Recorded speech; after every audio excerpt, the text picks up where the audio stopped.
Step into a world of romance and mystery with Tamora Rose. Today we're reading Chapter 31 of Child of the Wind. A harsh bump and a quick slap forced Canace to open her eyes. She nearly squealed as she found herself staring into green eyes. She didn't know anyone with green eyes. As she studied him, she became quite sure she'd never seen him before. "Good, you're awake." The man pulled away with a grunt. He was quite large, easily twice as heavy as her husband, but there was nothing awkward about him as he moved about before her. That didn't bode well for her, she decided. Canace let out the breath she'd been holding and took stock of herself.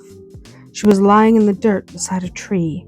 Her hands were bound in front of her with a wide strip of leather. She wasn't gagged, but since they were at the side of the road with no one in sight, that probably didn't matter. The man was tightening the saddle of his mount, back to her, so she sat up to run, and quickly discovered that her feet were bound as well. And her boots were missing.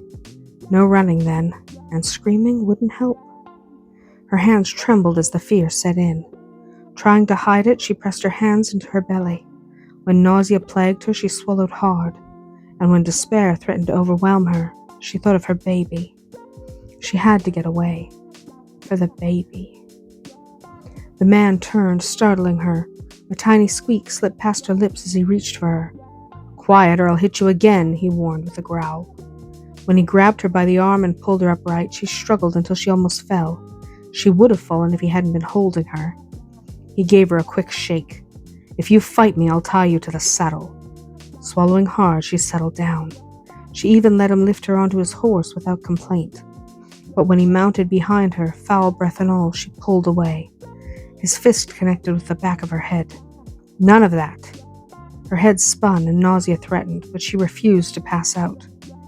Passing out would eliminate any chance she had of escape. Despite the pain racing through her head, she stayed awake. She had to stay awake. And she had to know what was happening. "Who are you?" she whispered. "No one you need to know," came the gruff reply. "Then why did you take me?" For a moment he said nothing, making her think he wouldn't answer. Then he shrugged. "I've been paid a great deal of money to deliver you to your cousin." Canace frowned. "I don't have a cousin." The man shrugged again. "Your father's cousin, then?" That sounded familiar, so Canace cast her mind back, trying to remember everything Duncan had told her about her family. A cousin. A cousin who had wanted his brother's title, and they'd always suspected him of orchestrating the murder of the old Earl and his family. But it still made no sense. Why would he want her? She was married now. Jett was the Earl. Killing her got him nothing. And if he wanted her dead, why was this man taking her to him alive? No, it made no sense. Not to her. She decided to ask some questions. "Why does he want me?" His body moved against hers in a shrug. "He didn't say. I didn't ask." Maybe she could play for sympathy. "And what if he wants to kill me?"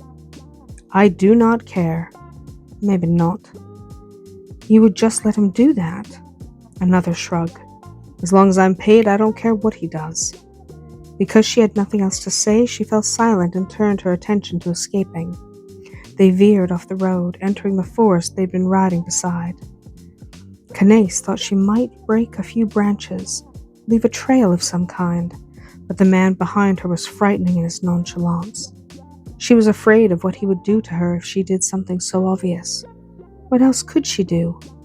To distract him, she decided to keep talking.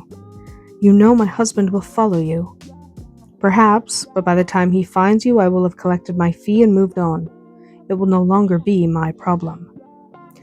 "Did you shred my gown and burn my shift?" she asked, wildly curious now. "Of course." "Why?" She didn't understand his motives. Breaking things, shredding her gowns, leaving windows open. It didn't make any sense. "To drive you from the house. Taking you from your own bedchamber would have been problematic. If I could make you afraid to be in the manor, you'd eventually end up somewhere more convenient." A bark of harsh laughter rang out. "I would have had you that day in the forest, but your husband dragged you out of there before I could get to you." Realizing she had very nearly gotten herself kidnapped all the earlier, A blush spread across her face. Jett had been right. She had placed herself and her baby in unnecessary danger, both that day and today. Hopefully, she'd survive to learn her lesson. With that in mind, she turned her attention back to her current predicament.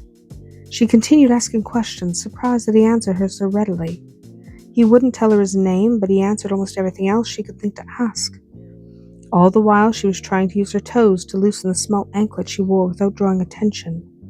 Her task was made more difficult by the leather strip binding her ankles, but eventually she managed to snag the chain with her toe and tug hard enough to break the chain, allowing the anklet to slip to the forest floor. She asked a couple more questions to be sure he hadn't seen it, then eventually fell silent. After a moment, she had to ask one final question. If I tried to escape, would you kill me? She was afraid he might. But he shook his head. I'd knock you over the head so you'd stayed put, but I'm being paid to deliver you alive. That was some comfort, she supposed. This man wouldn't kill her, but a cousin she'd never met probably would. Or worse. She trembled at the thought. How much further? The man laughed outright. You'd be surprised how close we are. Maybe, but since she didn't know where they were going didn't much matter. With her wrists and ankles bound as they were, she didn't exactly have any control over their destination. She was just along for the ride. Less than an hour later, a small hut came into view. It was crudely constructed, but it didn't look to be older than perhaps a decade or two. It did look deserted, but this man wouldn't have brought her to this place without cause. It surely wasn't as abandoned as it appeared. They stopped before the hut, and Canace stopped breathing. The man dismounted and reached up for her. She pulled away and might have tumbled off the other side of the horse if he hadn't pulled her forcibly toward him. Enough, he snapped as she tumbled into his arms. I won't hurt you. No, you'll just leave me for someone else to hurt.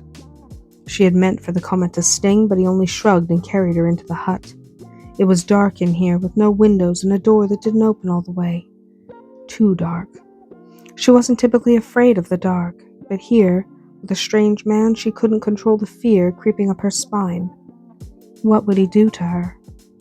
Her body tensed when he lowered her to the ground, and she trembled when he tied her bound wrists to a short rope. That rope was tied to an iron ring. Unless she could untie it, she was stuck here. Stuck with him. Knowing what men could do to women, her fear intensified. Her heart pounded in her chest as the stranger moved about the hut. When he turned toward her, she stopped breathing again. And when he only grunted and left the hut, pulling the door shut behind him, she nearly collapsed in relief. That's it for today. If you enjoyed this chapter, stay tuned for more tales of romance. Until we meet again, may your days be filled with passion and just a touch of magic.